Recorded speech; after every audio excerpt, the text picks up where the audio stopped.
Hi everyone, in front of me I've got VIVO V50 Lite, and let me share with you how to reset all settings on this device.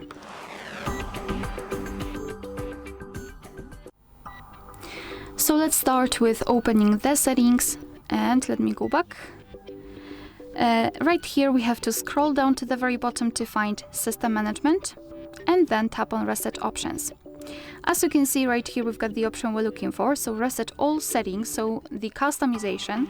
We don't want to reset all of data, so simply tap on reset all settings, and as you can see, we've got the information what our device will actually reset. So it will reset the settings including function switches, options, personalized settings, and content field during setup. So if you're ready, just tap on reset all settings.